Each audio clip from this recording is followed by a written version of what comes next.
ustedes encuentren que este tiempo se ha invertido de una buena manera. Mi nombre es Brett Scharfs, director del Centro Internacional de Ley y Estudios Religiosos en la Universidad Brigham Young, en la Facultad de Leyes. Junto con mis colegas en este centro y la Facultad de Leyes, estamos muy felices de darles la bienvenida a esta edición especial en línea, en lo que se ha convertido una de nuestras tradiciones anuales favoritas. En tiempos regulares estaríamos hablando con algunos de ustedes en persona, pero estos son tiempos completamente irregulares y estaríamos con un grupo mucho más grande de personas, incluyendo en muchos lugares en todo el mundo, pero sin la intimidad, informalidad y las oportunidades para almorzar y pasear por los pasillos, los cuales han sido un remarque importante de nuestras reuniones anteriores. Nuestro calendario va a ser abreviado porque no queremos pedirles que ustedes estén aquí en línea por horas, pero creemos de que esto tendrá una calidad extraordinaria. Por una hora hoy, una hora mañana y una hora el viernes, estaremos complacidos de presentarles lo que creemos que será tanto interesante como un programa importante. Nos reunimos en un momento de importancia histórica, un tiempo en el cual estamos experimentando simultáneamente al menos tres crisis que se están cruzando. De hecho, las crisis de una magnitud, las cuales cualquiera de ellas podría ser llamada un evento que sucede una vez en una generación. Durante marzo y abril parece ser de que la única cosa que podíamos hablar era la crisis de salud cuando nos convertimos en expertos en COVID-19 y en reducir la curva. Durante mayo la atención cambió al impacto económico, el cual ha sido increíble, y la manera apropiada para comenzar a reabrir la economía. Y desde el Día del Recuerdo, Memorial Day, nuestra atención se ha enfocado principalmente en la poca mala conducta policial y sobre la injusticia racial. Primero, la crisis de salud que es el COVID-19, una pandemia global que hasta el día de hoy ha infectado al menos a 7 millones de personas en todo el mundo y probablemente muchos más, y que ha matado al menos 500,000 personas y probablemente muchos más.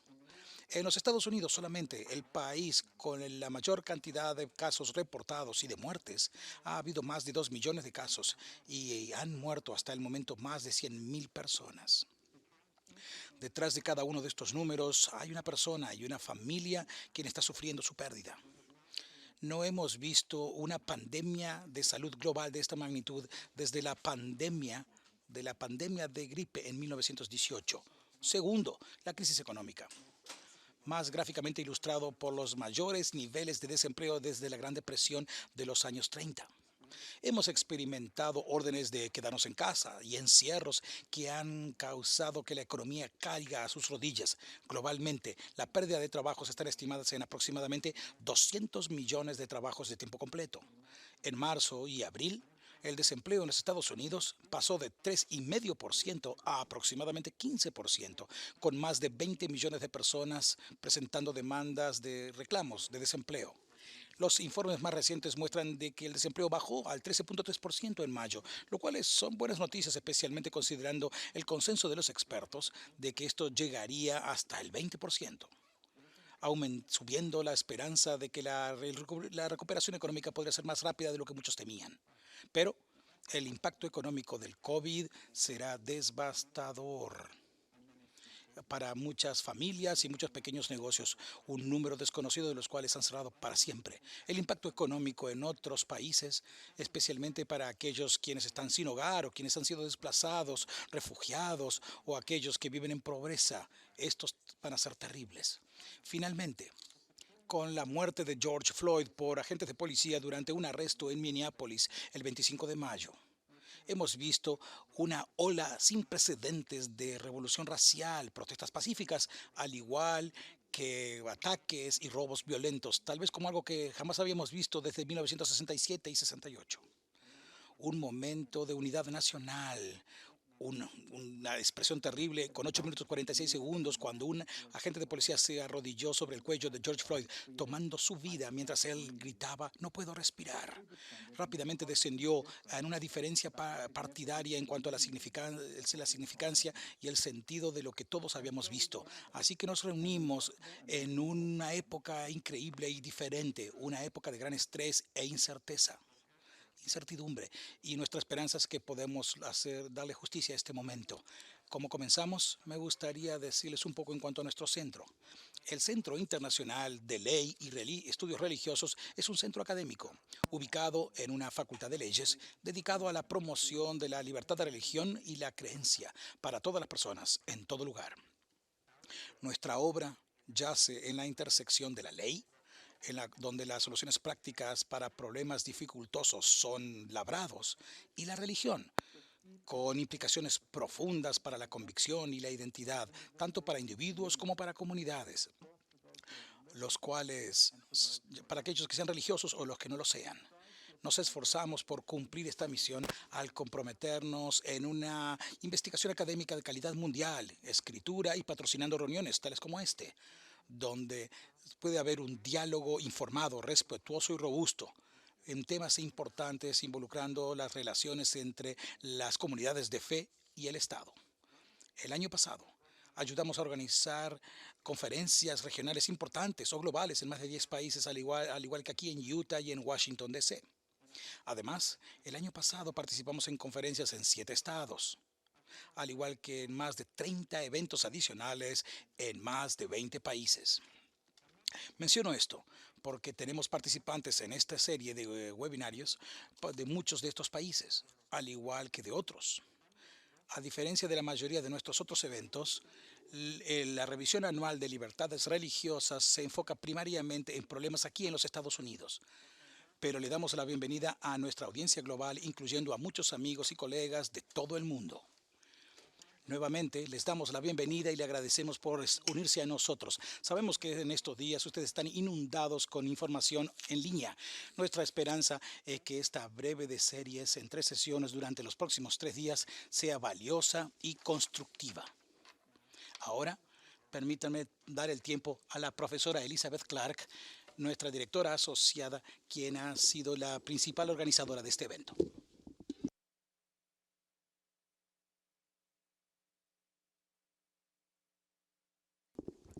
Gracias, Brad. Es un gusto darle la bienvenida a la revisión anual de libertad religiosa en la Universidad Brigham Young con enfoque en los Estados Unidos. Esto reúne a políticos, profesores universitarios, representantes de los medios de comunicación y líderes políticos y religiosos para que puedan hablar de una variedad de perspectivas para hablar sobre la libertad del Estado religioso. Hoy tenemos un gran grupo estelar de discursantes. Tenemos a la doctora Al-Amurabi de las Naciones Unidas y el elder Bernard de la Iglesia de Jesucristo de los Santos de los Últimos Días. Mañana tendremos una plática moderada entre 2 senadores de los Estados Unidos, senador Michael Lee y la senadora Kristen Sinema, demócrata de Arizona, y ellos hablarán de las funciones en unir América por medio y también hablarán sobre la crisis del coronavirus. El viernes van a hablar de las personas, del secretario de los Estados Unidos, secretario de Salud y de Servicios Humanos, Michael Levitt, y también después el profesor Brett Scharf va a hablar. Esperamos que se unan para cada una de esas sesiones increíbles. Ahora me gustaría tomar un momento para presentar a la doctora Al-Amurabi, nuestra siguiente discursante. Después de sus comentarios, mi colega Cole Durgan va a dar una breve presentación para el debate. La doctora Al-Amurabi tiene una lista impresionante de logros.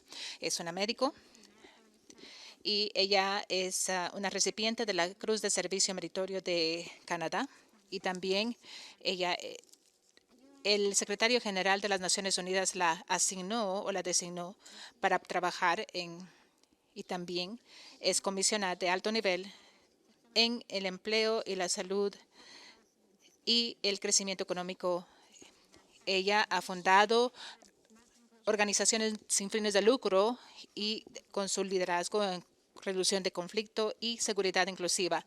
Su historia personal es impresionante. A la edad de 21, la doctora Murabi, ella fundó y encabezó La Voz de las Mujeres Libias, una organización sin fines de lucro que promovió los derechos de las mujeres en Libia, que funcionó junto con los líderes y organizaciones de la comunidad religiosa.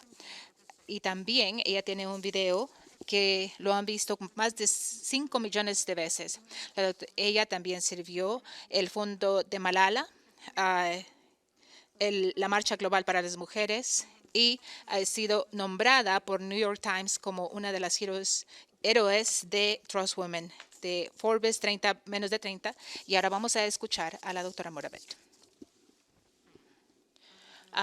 Hola, es un honor estar hablando con ustedes hoy y ojalá que hubiera estado con ustedes en persona. Obviamente, las circunstancias significan que vamos a tener esta conversación virtualmente, pero eso no tiene que ser de menos impacto.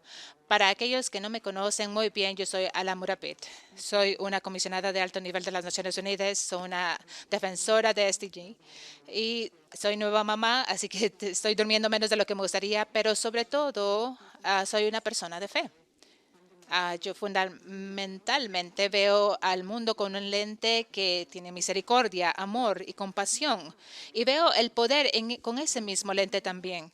Cuando se me pidió que hablara lo que significa la libertad religiosa para mí, creí que era muy importante para mí darle un prefacio a esto con un contexto de mi propia vida, de cómo crecí, pero también lo que potencialmente se podría hacer mejor para garantizar la libertad religiosa y que se sostenga para todos, que no solamente sea para los electos en todo el mundo. Entonces voy a regresar y llevarnos de vuelta a Saskatoon en Canadá. Ahí fue donde nací. En 1989, de hecho, nací en la casa y mi mamá lo usa como evidencia de mi impaciencia perpetua. Pero desde que era niña, mi papá, él era un cirujano general, él venía a casa con estas historias increíbles sobre sus pacientes, lo que él podía hacer, cuán increíble eran, de lo que podían superar. Y su nivel que tenía estaba centrado en esta creencia que había un poder más grande. Algunos le llaman universo, otros Dios, lo que sea para usted. Este poder tan alto mantenía todo en un balance, un equilibrio divino. Y esto llegó a ser más importante en la forma como veía el mundo yo, pero también eso cimentó el hecho de que después, mi programa después de la escuela era ir al hospital. Era observar cirugías, era caminar por los pasillos del hospital y podía ver a las diferentes enfermeras, médicos haciendo este trabajo increíble. Y todos estábamos ahí viendo. Hoy todos podemos ver cuán increíble ese trabajo es, pero cuando estáis 7, 10, 12 niños de esa edad, eso garantiza que todo lo que usted quiere hacer es ser de beneficio para otros. Y habían pocos lugares en el hospital a donde yo podía ir sin mi papá y sin el acceso de seguridad. Entonces, la biblioteca era uno de ellos y estudiaba mucho ahí. El otro era la sala de oración. Y yo diría que la sala de oración, las paredes de un hospital han escuchado más oraciones que cualquier iglesia, mezquita. Han escuchado oraciones de creyentes o de personas que ni siquiera saben que Dios existe, desesperados, que están agradecidos. En términos de nuestra humanidad, podemos ver eso. Hay algo tan increíblemente poderoso de estar en esa sala de oración con todas estas personas diferentes de diferentes religiones, que todos encontraban ese momento de paz juntos en ese mismo espacio. Y para mí eso de verdad fue donde mi aprecio por la fe de hecho empezó. Fue reconocer que podía ser un motivador tan poderoso por la misericordia, para bien, para compasión. Y eso cimentó mucho de lo que mi papá me enseñó, pero también mucho de las formas de lo que las personas superaban tantos desafíos en el mundo. Ahora, al crecer, por supuesto, pienso en algunos momentos claves en la vida que le impresionan, que lo impactan, pero el mundo se volvió a presentar al Islam en formas diferentes por medio de los medios de comunicación, acciones de algunos pocos extremos. Y esa reintroducción yo tenía que ver y redescubrir qué significaba la religión, a encontrar maneras, darle valor a mi fe para personas que no entendían mi religión. El poder, la parte de mía, que también soy la de en medio de 11 hijos, entonces siempre estaba dispuesta a argumentar. Empecé a tomarlo a corazón. ¿Cómo puedo explicar esto para alguien que deliberadamente no quiere entenderlo? Ahora, al crecer me doy cuenta que simplemente no tengo la paciencia para tratar. Pero en ese entonces era mi misión personal. Empecé a hacer mucho más investigación sobre mi fe. Y dije, bueno, ¿cómo se puede llamar una feminista si es musulmana? Y fue muy fácil para mí ir a hacer la investigación, traerla de vuelta y decir los hechos muy básicos, el Corán, que es nuestro libro santo, que fue también protegido por una mujer. Otras de las cosas que el profeta, o los dichos del profeta que una mujer los transmitió, Hadilla, que era una mujer de negocios, que tenía 20 años 20 años mayor que el profeta. Entonces, el movimiento y la religión, cuando se sancionó esto y se excluía, tengo estos ejemplos increíbles. Y también Hadija ben Khalid, que peleó con el profeta. Esos fundamentos de la realidad, también puedo hablar solamente de lo mío, pero en las religiones abrahámicas, en donde la realidad diaria no era siempre la misma, en donde no siempre me podía identificar con estos campeones históricos o campeonas históricas en la vida diaria, en donde con frecuente la escritura, nuestro texto, se toma, se manipula, se usa mal, se vuelve a interpretar para el beneficio de unos pocos electos por sus intereses o ganancias políticas y sociales y económicas. Desafortunadamente, en la mayoría de nuestras religiones, eso significa el detrimento de la destrucción de la mujer. Y encontré una organización que se llama Voces de las Mujeres de Libia. Y pensé que también podía tratar, no solamente para mí, sino que también reconsiderar la religión organizada, que encontrar esa parte que todos son iguales, porque en muchos casos esa parte es exclusiva. La religión organizada se basa para poder sostener ese poder para los pocos. Y la igualdad es para darle poder a otros. Es de que usted comparte ese poder. Esas dos cosas pueden ser exclusivas mutuamente. Entonces pensaba, ¿cómo podemos reconciliar esto? ¿Cómo podemos apoyar esto? Y lo menciono porque ahí es en donde yo creo que la libertad religiosa llega a ser más crítica.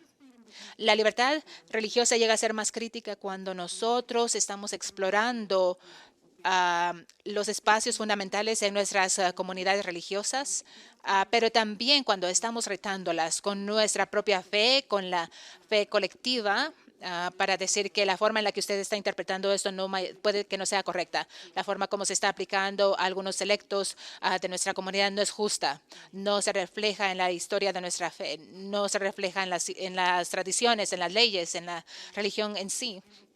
Y yo creo que esa es la libertad de reconocer que la religión organizada y que muchas de las acciones que vemos hoy, mucha de la retórica en cualquier parte del mundo, de los Estados Unidos, en donde la religión se usa para poder agarrar o reprimir los derechos reproductivos de la mujer, o en otras partes donde la religión se usa para promover la mutilación genital de las mujeres, o en donde se usa para poder impedirle a las mujeres que vayan a la escuela.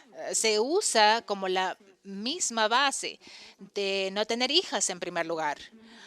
Cuando vemos a esa relación entre los derechos de la mujer y la libertad religiosa, yo creo que ahí es donde llega a ser lo más importante. Y particularmente importante para las mujeres que tienen esa libertad de fe, de pensamiento, que decir que vamos a analizar esto, vamos a hacer esto, vamos a comunicar esto de manera diferente, vamos a interpretar esto de manera diferente. Y cuando tienen el poder y el espacio que tradicionalmente, históricamente, nos omitió intencionalmente por el hecho de que somos poderosas.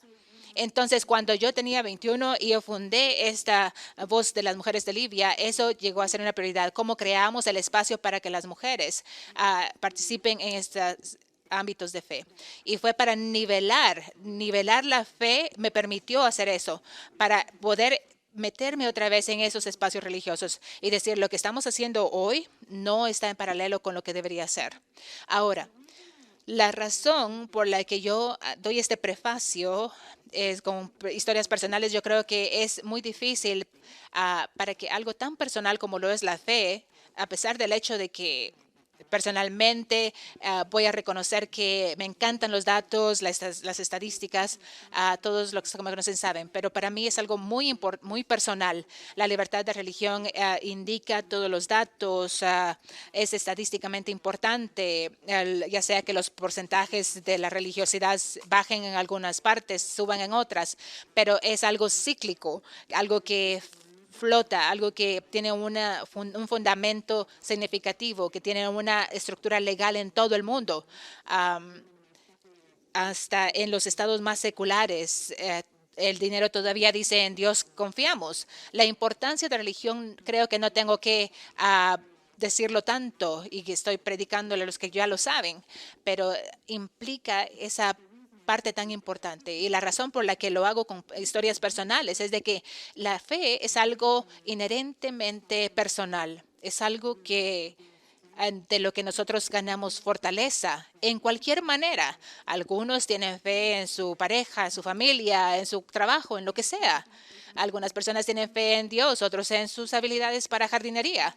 Tienen esta idea de que hemos construido esa fe de alguna manera exclusiva para una conversación sofisticada o que es arcaico hablar del poder de la religión. Y yo creo que la forma como nos movemos hacia adelante en una parte de la conversación en todo el mundo, en los derechos de las mujeres, educación para las mujeres, igualdad racial, ver cómo la religión ha jugado un efecto positivo y negativo, cómo han jugado esas luchas para el bien. En 1960, las iglesias eran las iglesias para la comunidad negra, era un gran apoyo para esto. ¿Cómo es que la religión organizada siempre veía el bien? Y lo mismo, sabemos que hay centros de fe que es para la influencia negativa también. ¿Cómo podemos crear sistemas y estructuras que puedan, de hecho, involucrar una comunidad más amplia para entender mejor la fe? Para que no solamente tengamos un lente para los medios de comunicación, para el Facebook, pero cómo podemos amplificar a las comunidades de fe para poder hablar de lo que creen fundamentalmente a partes del mundo. ¿Cómo podemos amplificar dentro de las comunidades de fe, en las minorías, en nuestra vida pública y también replicarlo dentro de nuestras comunidades de fe? Al final del día, la religión es nuestro texto. El texto es el Corán, es el Torah, y al final es la interpretación humana, y lo interpretamos dependiendo de nuestras experiencias básicas o personales. A veces son experiencias con defectos, a veces son experiencias violentas. Creo que tenemos que ser sinceros de a quién le damos el micrófono, a quién amplificamos dentro de nuestras comunidades de fe. Y la última cosa que yo creo que quiero dejar con la que quiero dejar a todos, que es importante para mí, es de que personalmente yo sé que no estaría aquí en donde estoy, no en mi trabajo, en mi vida personal o en el impacto que he tenido en el mundo si no hubiera sido por mi fe. Yo crecí con padres que son musulmanes devotos, y que yo cuando hacía algo malo, yo estaba aterrorizada, y mi mamá siempre me decía, la misericordia de Dios es más grande que su ira. Y cuando estaba particularmente aterrorizada, mi mamá me decía, Dios es más misericordioso que el tiempo de tus padres multiplicado por 100 veces. Entonces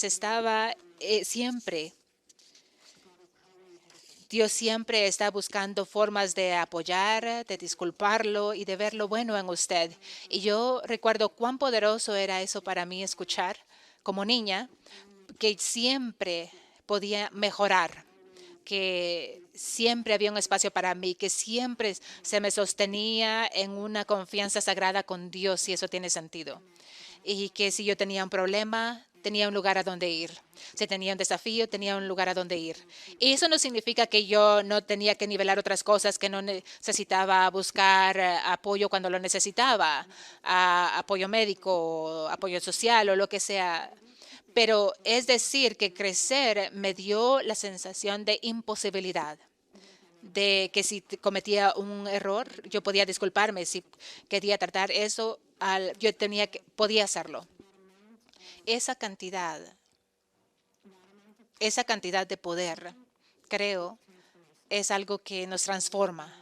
Y es por eso que la religión existe en la forma que lo hace en estos tiempos. Y que podamos tener esa misma religión para escoger lo que quiere, en lo que quiere creer, para que esa fe se apoye, se acepte y que la gente reconozca que tal vez fundamentalmente creemos en diferentes cosas, pero al final del día, sin importar a quién le ore, cuán frecuente, en dónde ore, o que al final del día los dos estamos recibiendo lo mismo de nuestro sistema de religión o de fe.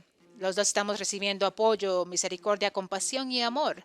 Y es por eso que nos sentimos tan conectados a eso. Y que nuestro trabajo no es solamente retarnos el uno al otro, porque todos estamos yendo al mismo cerro de diferentes religiones, pero nuestro trabajo es retar a aquellos que usan la religión, la fe en una forma que solamente busca el poder sin compasión, en una forma que es devastador, violento, porque la única gente que puede hablarle a esas personas creo que son otras personas de fe.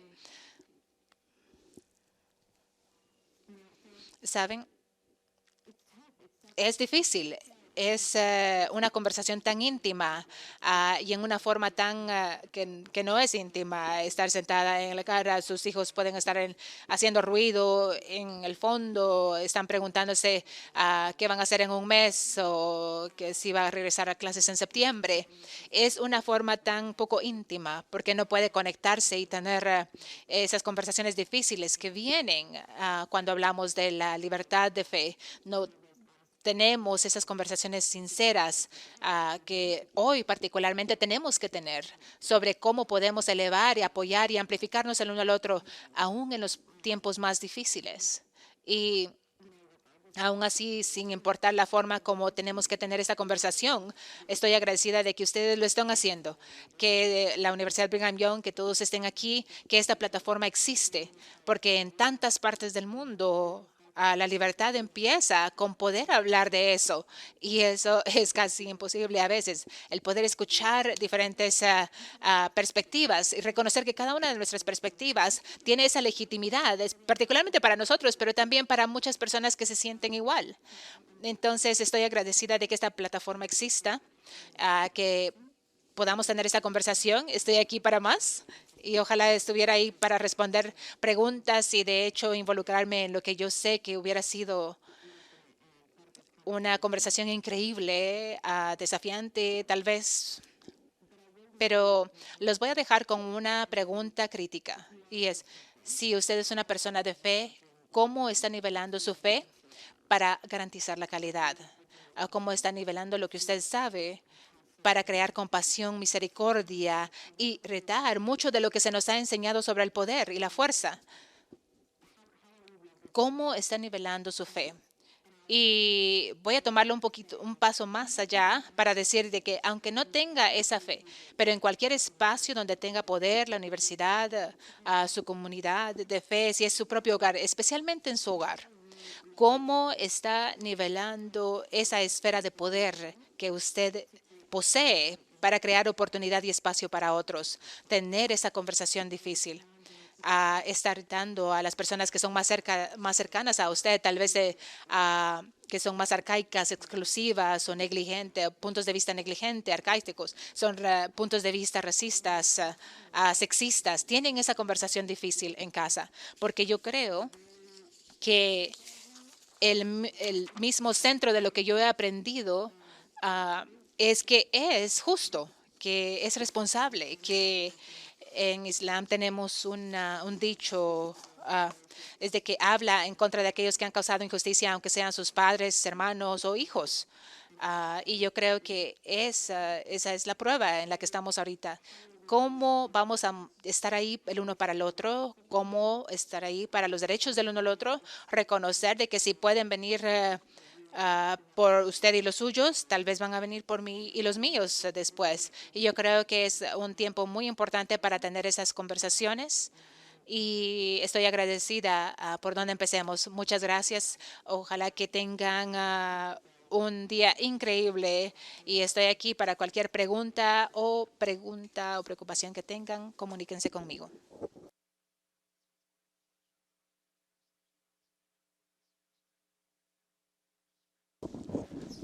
Es un gran placer poder presentar el discursante principal para este evento. Él es del Bednar Nación, Oakland, California, y sirvió una misión de tiempo completo para la Iglesia de Jesucristo de los Santos en los últimos días. Es egresado de la Universidad Brigham Young a nivel licenciatura y maestría, y también tiene un doctorado de la Universidad Purdue. Posteriormente sirvió como catedrático en la Universidad de Texas Tech y la de Arkansas en gestión de negocios, y también se convirtió en el rector de la Universidad Brigham Young, Idaho, de 1997 a 2004.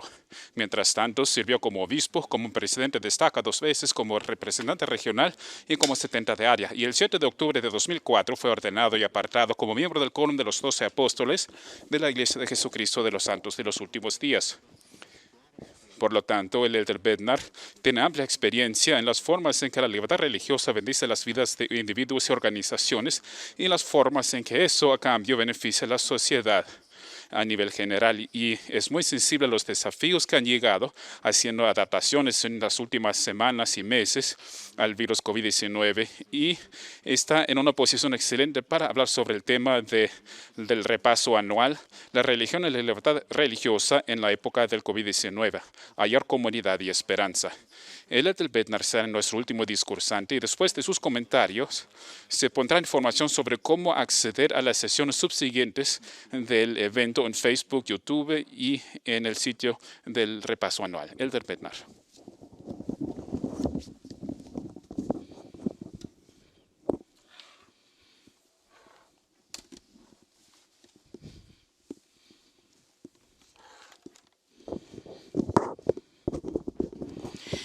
Estoy agradecido de compartir con ustedes en esta revisión anual de libertades religiosas en la Facultad de Ley J. Reuben Clark en la Universidad Brigham Young. Este es el tiempo más oportuno de compartir juntos la importancia de las libertades religiosas, y aprecio la invitación que se me ha hecho aquí para compartir mis ideas con ustedes. En el capítulo 15 de Lucas, en el Nuevo Testamento, aprendemos sobre un joven quien recibió una herencia de su padre y que luego viajó a una provincia apartada. Este jovencito desperdició sus bienes viviendo perdidamente. Cuando él había gastado todos sus recursos, una hambruna poderosa cubrió la tierra y él comenzó a pasar necesidad. Y él cuando se acercó a un ciudadano de esa provincia, y esta persona lo envió ahí a cuidar los cerdos. Y él quería llenar su vientre, su estómago con la comida de estos cerdos, pero nadie le daba nada. Y cuando él volvió en sí, dice la Escritura, ¿cuántas personas tiene mi padre trabajando para él y yo muero de hambre? Volveré a mi padre y le diré: Padre, he pecado contra los cielos y contra ti, y ya no soy digno de ser llamado tu hijo. Hazme como a uno de tus jornaleros. Y se levantó y fue a su padre. Esta historia tiene un final maravilloso, feliz. El regreso de este hijo a su casa, a su hogar, a su padre, causó una reconciliación amorosa con su padre y una restauración a su puesto en la familia. La parábola del hijo pródigo describe la experiencia de un joven quien todavía estaba perdido y quien subsiguientemente halló su camino de regreso a casa. Por favor, noten 2 aspectos clave de la experiencia de este joven. Primero, él comenzó a pasar necesidad cuando una hambruna poderosa cubrió aquella provincia. Cuando esta calamidad natural desplegó su terrible devastación en toda la tierra, él se dio cuenta que su herencia había desaparecido. Me imagino que muchos de los amigos con quien había compartido amistad cuando él tenía mucho dinero y que en ese momento se habían despedido de él. Él estaría sin vivienda, sin hogar, pero finalmente fue el hambre, la hambruna y el hambre que él pasó, lo cual constituyó un llamado de atención poderoso. Él fue despierto de unos estilos de vida acostumbrados, como el aumento en el darse cuenta de su capacidad de cumplir y cubrir sus necesidades más básicas. Segundo, la llamada de atención del joven lo llevó a volver a sí mismo. Esta frase clave, aguda, me da una idea de que comenzó a revisar los aspectos de su vida, aspectos que no habían sido revisados anteriormente, resultando en darse cuenta de manera profunda de que sus circunstancias actuales, cómo eran y en lo que él se había convertido. Él también estuvo dispuesto en esforzarse para un cambio de dirección necesario en ese momento. Me levantaré e iré con mi padre. Nuestro mundo también ha sido llenado recientemente con un llamado de atención, de desastres naturales a una pandemia mortal que cubre la tierra, a la plaga social del racismo. Estamos siendo recordados diariamente sobre nuestra necesidad de despertarnos en los tiempos peligrosos que nos rodean y tenemos que volver a nosotros mismos y levantarnos y volver a nuestro Padre Divino, quien desea instruirnos y edificarnos a través de nuestros desafíos. Al igual que la hambruna para el hijo pródigo fue un punto crucial en su vida, también el COVID-19 puede ayudarnos a darnos cuenta de lo que no nos hemos dado cuenta hasta ahora. El siguiente video corto va a mostrar algunas llamadas cortas que las personas han recibido a causa del COVID-19.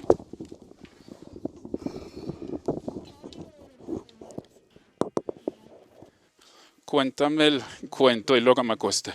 Pues me dijo, entra, te estás volviendo cansada. Pues esa es mi favorita. Prometo, solamente uno más. Muy bien. Acurrúcate y sé que lo conoces bien. Empezaba en un mundo donde antes moraba yo.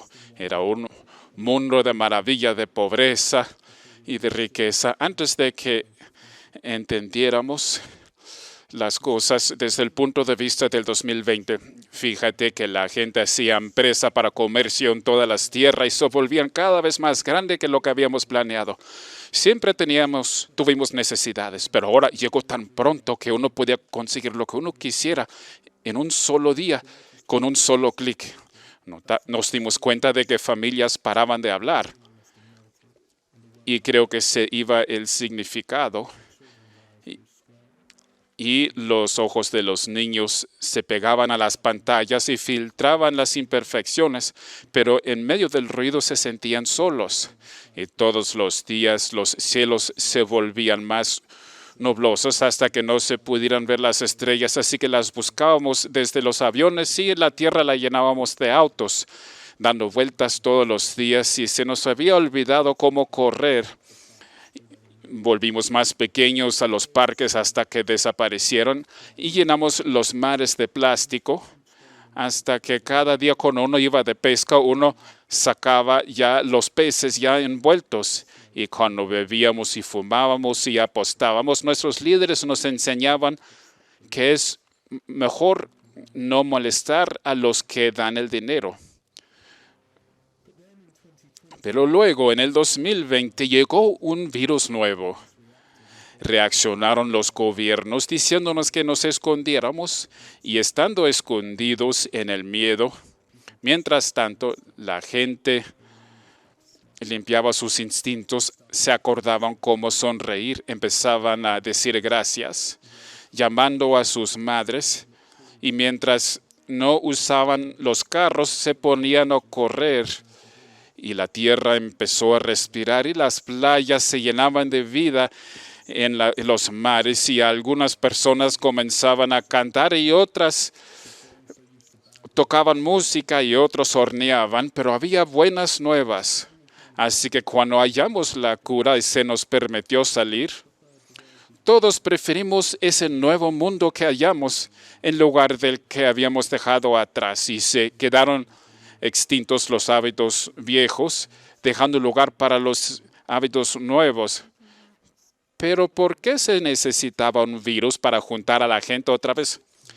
es que, mi hijo, a veces hay que enfermarse antes de sentirse mejor. Ahora acuéstate y sueña del mañana y de todo lo que podamos hacer. Y si sueñas lo suficiente, algunos de los sueños se volverán verdad. Ahora lo llamamos la gran realización. Y sí, desde entonces ha habido muchas, pero así es que como empezó. ¿Y por qué es que? Y sobre la retrospectiva del 2020.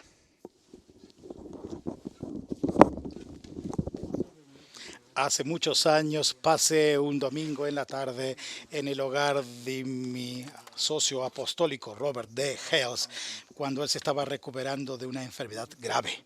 Hablábamos sobre nuestras familias, nuestras responsabilidades en el quórum y experiencias de la vida importantes.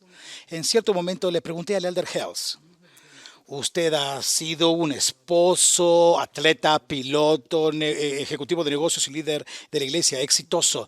¿Qué lecciones ha aprendido usted al envejecer y al estar restringido en su capacidad física? El elder Hales hizo una pausa por un momento y me respondió: cuando no puedes hacer lo que siempre has hecho, entonces haces solamente lo que es más importante. Yo fui golpeado por la simplicidad y la amplitud de esta respuesta. Mi amado amigo compartió conmigo una lección para toda la vida. Una lección aprendida a través del crisol del sufrimiento físico y de una investigación espiritual.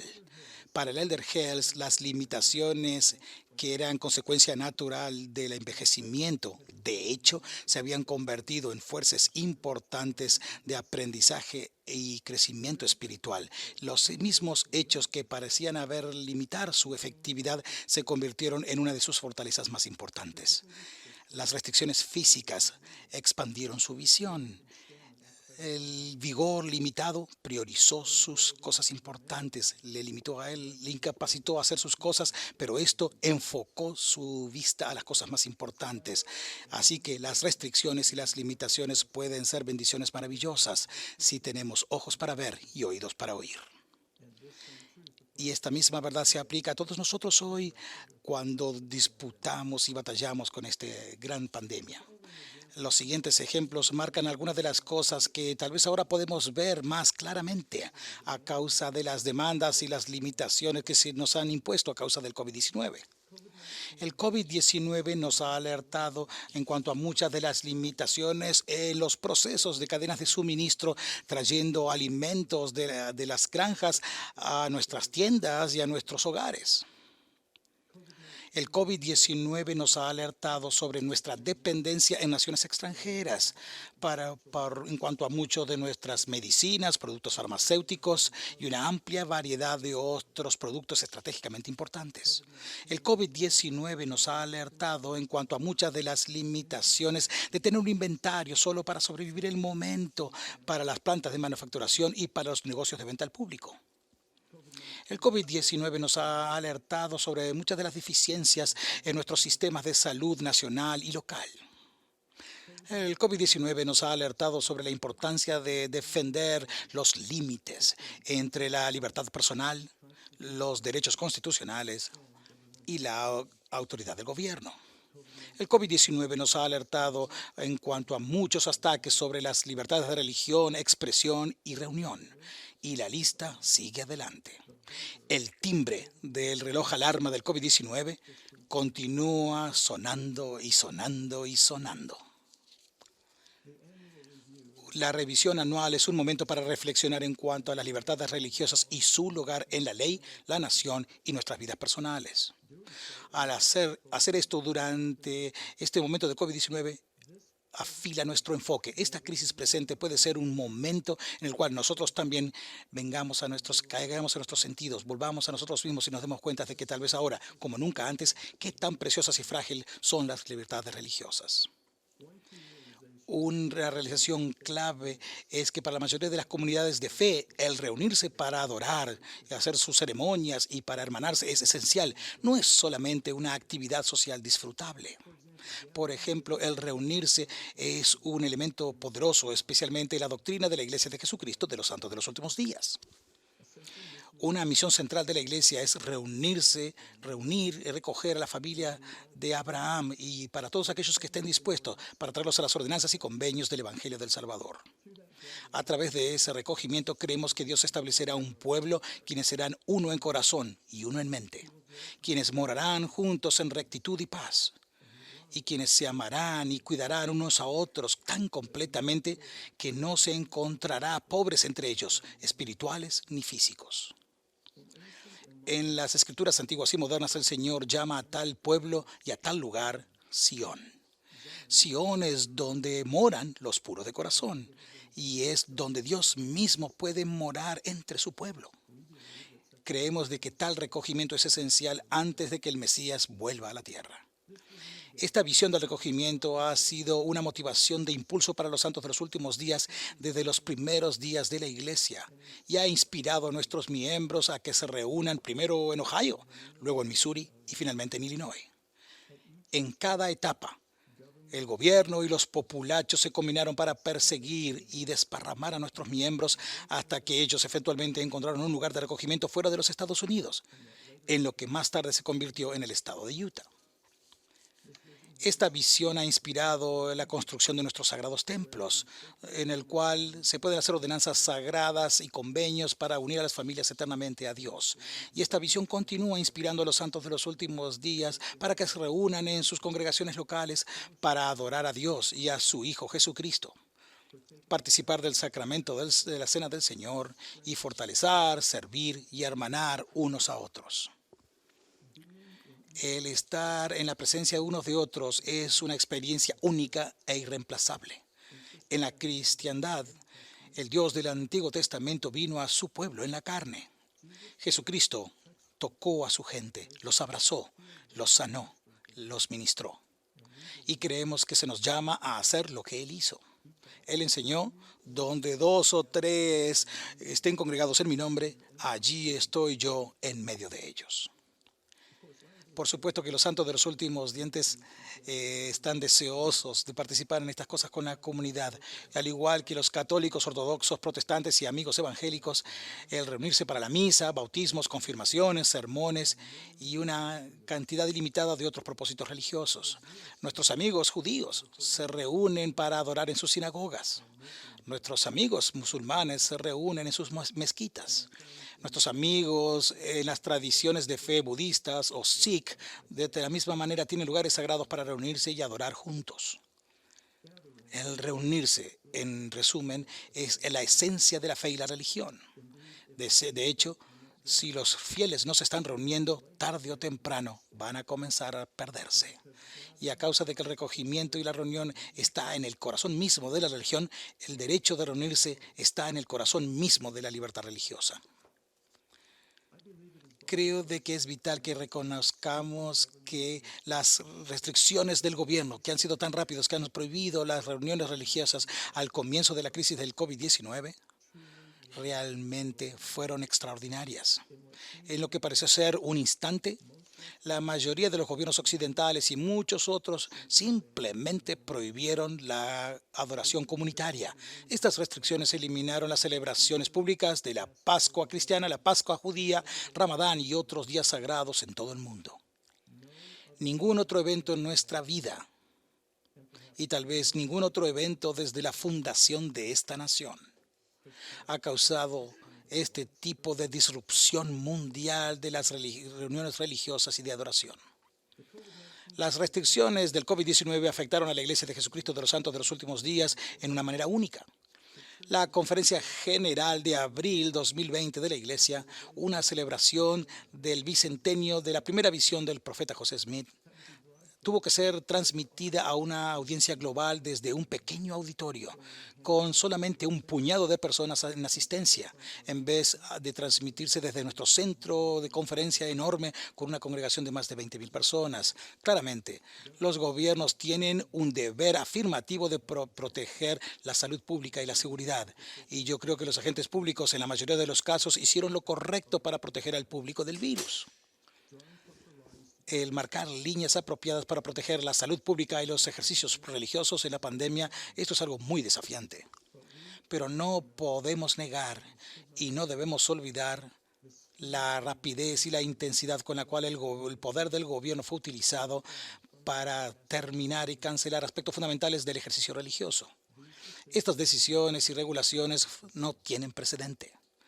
Por casi 2 meses, los americanos y otros a través del mundo libre aprendieron de primera mano lo que quiere decir que el gobierno prohíba directamente el ejercicio libre de la religión. Como el hijo pródigo, quien vino a sí mismo en medio de la crisis, nuestro propio tiempo de estar en necesidad nos invita a reflexionar cuidadosamente los principios fundamentales que tal vez hemos dado por sentados por mucho tiempo. Aquí hay algunas pocas de mis propias reflexiones. Primera reflexión. El poder del gobierno nunca puede ser ilimitado. En nuestro sistema político, el gobierno deriva sus poderes justos del consentimiento de los gobernados, citando la Declaración de Independencia. Pero los poderes justos del gobierno no pueden ser ilimitados a causa de que existen fundamentalmente para asegurar los derechos dados por Dios a la libertad y la vida, para que cada uno de nosotros pueda ejercitar nuestro albedrío moral, la habilidad para actuar por nosotros mismos y no que se actúe sobre nosotros, y ser responsables ante Dios por nuestras elecciones y acciones. Las constituciones, los gobernantes del gobierno, los equilibrios y balances y el gobierno de la ley ayudan a restringir la tendencia del gobierno a ejercitar un poder ilimitado. Por supuesto, la libertad también tiene sus límites. El gobierno tiene una función justa en promover un ambiente moral en el cual la gente pueda vivir vidas buenas y honorables. Pero sea lo que sea que los oficiales de gobierno nos hagan hacer, nosotros, el pueblo, jamás debemos permitirles que ellos olviden de que sus oficios y poderes existen para asegurar nuestras libertades fundamentales y las condiciones para ejercitar estas libertades. Entonces, a pesar de la necesidad obvia de una respuesta apropiada para el COVID-19, no debemos acostumbrarnos a las aserciones globales del poder del gobierno. Invocando poderes de emergencia, los ejecutivos de gobierno sumariamente impusieron numerosas órdenes y directivas y en muchas maneras las cuales son análogas a la ley marcial. Estas órdenes ejecutivas son leyes singulares que las cuales son parte de este dar y tomar del proceso democrático. Sin duda, una emergencia del tipo del COVID-19 justifica medidas fuertes para proteger al público. Pero no podemos perder de vista el hecho de que muchas de estas medidas son aserciones extraordinarias de poderes gubernamentales, las cuales pueden restringir dramáticamente nuestras libertades básicas. El poder del gobierno debe tener límites. Segunda reflexión. Las libertades religiosas son básicas y necesarias para nuestros derechos fundamentales. En esta época de restricción y confinamiento me ha confirmado de que ninguna libertad es más importante que la libertad religiosa. La libertad de religión apropiadamente ha sido llamada nuestra primera libertad. Es primera no solamente por su ubicación como el primer derecho en la primera enmienda, sino también a causa de la importancia primordial que tiene con el respeto de la libertad personal de cada individuo. El vivir, aunque sea por unas pocas semanas, bajo las restricciones que se han puesto en estas actividades sociales y religiosas por el COVID-19, es un recordatorio duro de que esta libertad es más importante que nada para la gente de fe y la libertad de adorar al Dios Todopoderoso de acuerdo a los dictados de nuestra propia conciencia. Y el hacerlo abierta y libremente, vivir de acuerdo a nuestras convicciones. Las libertades religiosas es uno de los principios justos y sagrados subyacentes en la Constitución de los Estados Unidos.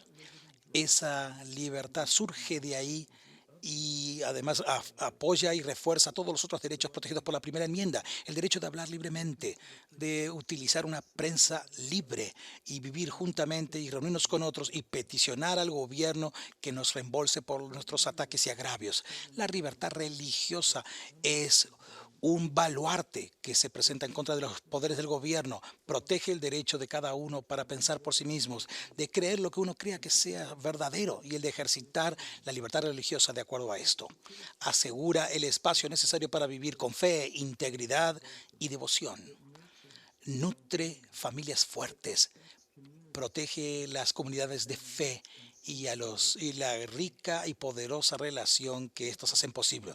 Nada que el gobierno haga es más importante que el promover las condiciones por las cuales la religión pueda florecer.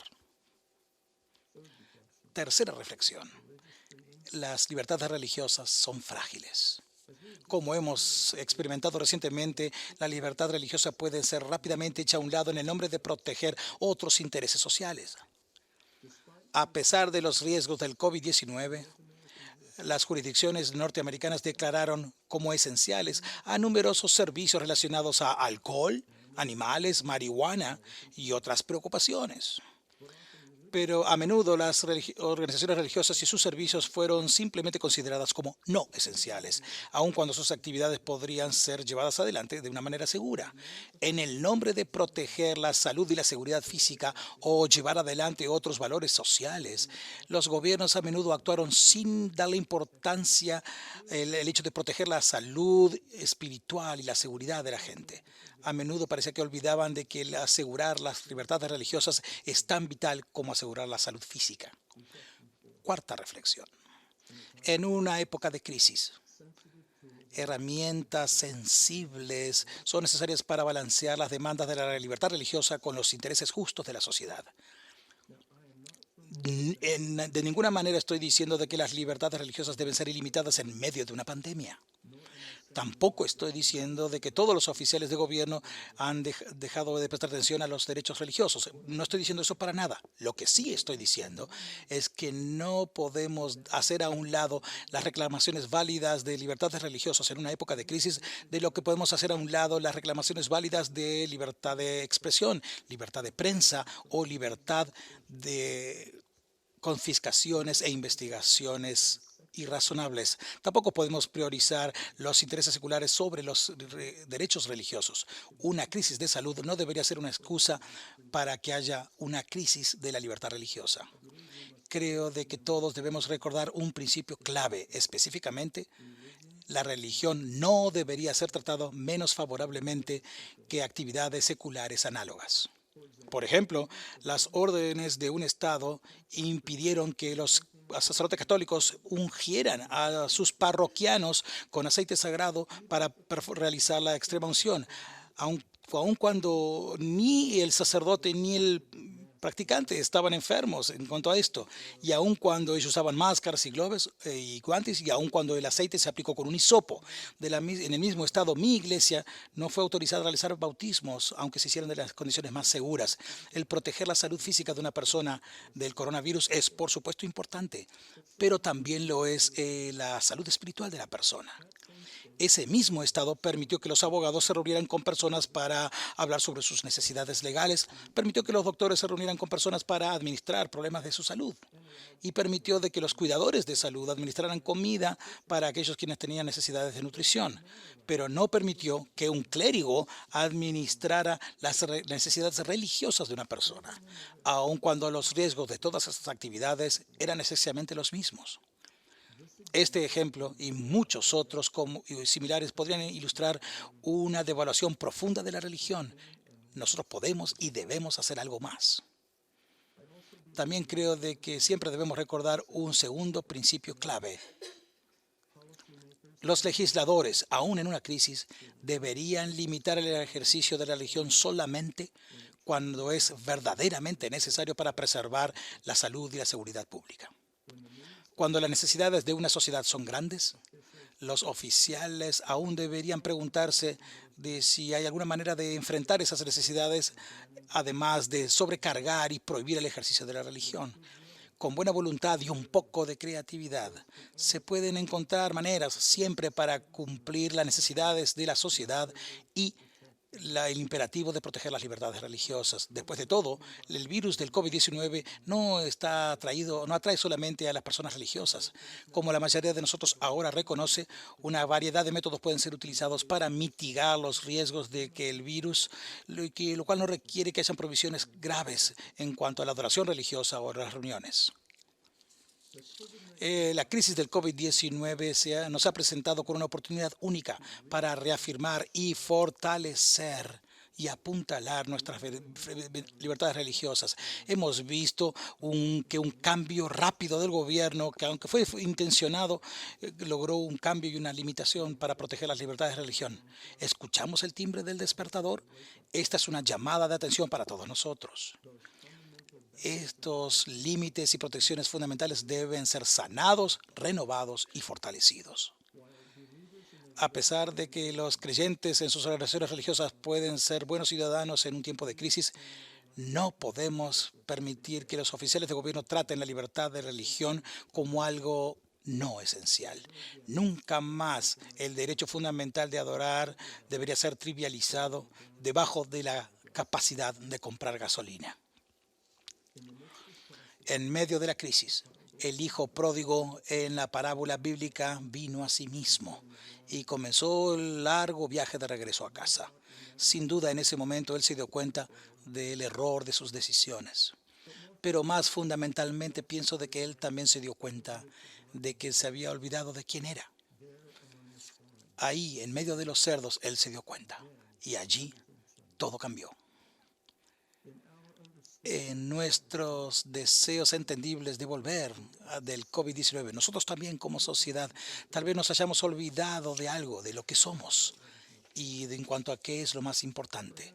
Tal vez no hemos recordado completamente la fe y el derecho de ejercer, lo cual es central para nuestra identidad como creyentes y en cuanto a todo lo bueno y justo y que es digno de protección. Ahora es la época para que nosotros escuchemos la llamada de atención para recordar y para que actuemos. Que hagamos esto es mi esperanza y mi ferviente oración. En este momento que termino mi mensaje, yo gozosamente ejercito lo que para mí, personalmente, es uno de mis libertades religiosas más atesoradas. Expreso estas ideas en el nombre de Él, a quien sirvo, a quien amo y a quien represento, Jesucristo. Amén.